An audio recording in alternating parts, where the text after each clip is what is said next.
News Hyderabad లో national investigation agency అధికారులు సోదాలు నిర్వహించారు.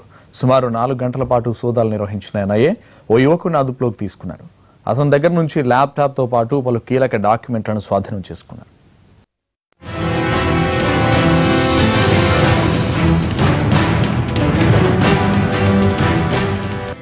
మైలార్ దేవులపల్లి పోలీస్ స్టేషన్ పరిధి శాస్త్రీపురం కింగ్స్ కాలనీ. తెల్లవారుజామున పోలీసు వాహనాలు ఒక్కసారిగా చుట్టుముట్టాయి. స్థానిక పోలీసులతో పాటు నేషనల్ ఇన్వెస్టిగేషన్కు చెందిన పలు వాహనాలు కాలనీ లోపలికి వచ్చాయి. అక్కడ ఓ 3 భవనంలోకి వెళ్లింది ఎన్ఐఏ టీం. అప్పటి వరకు ప్రశాంతంగా ఉన్న ఆ కాలనీ వాసులు ఒక్కసారిగా ఉలికిపడ్డారు. అసలేం జరిగిందో తెలియక ఆందోళన చెందారు. 4 ఏళ్ల క్రితం హైదరాబాద్కు చెందిన 4 యువకులు ఐసిస్లో చేరేందుకు వెళుతుండగా శ్రీనగర్ దగ్గరలో అరెస్టులు చేశారు నాగపూర్ పోలీసులు.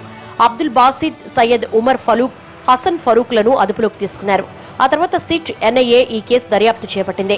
మరో 3 కలిసి ఢిల్లీకి వెళ్లారు. అక్కడ ఓ ఆర్ఎస్ఎస్ ప్రధాన నాయకుడిని చంపేందుకు స్కెచ్ చేశారు. అయితే పోలీసులు వీళ్లను పట్టుకోవడంతో ఈ మర్డర్ ప్లాన్ ట్రేస్ అవుట్ అయింది. ఈ క్రమంలో బాసిత్ను విచారించిన పోలీసులకు కొంత కీలక సమాచారం అందింది. వీళ్లకు మహారాష్ట్రలో ఆశ్రయం కల్పించింది ఎవరు, వాళ్ళు అక్కడి నుంచి ఢిల్లీకి ఎలా వెళ్లారు అన్న దానికి సంబంధించి దర్యాప్తు ప్రారంభించారు. ఎన్ఐఏ చేసిన దర్యాప్తులో కీలక విషయాలు వెలుగులోకి వచ్చాయి. తాహా అనే యువకుడు వీళ్ల 3కి ఆశ్రయం కల్పించినట్లుగా గుర్తించారు.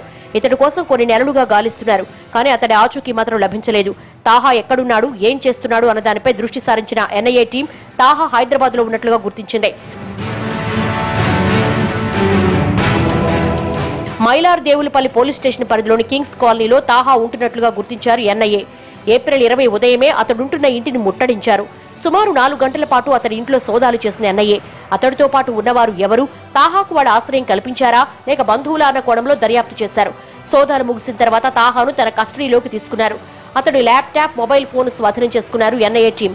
కింగ్స్ కాలనీ నుంచి తాహాను నేరుగా మాదాపూర్లోని ఎన్ఐఏ కార్యాలయానికి తరలించారు. బాసిత్తో పాటు మరో 2కి ఆశ్రయం కల్పించడం వెనుక ఇతడి పాత్ర ఎంతవరకు ఉంది, ఎవరైనా చెబితే చేశాడా లేక మరేదైనా కారణమా అన్న కోణంలో విచారణ చేస్తున్నారు.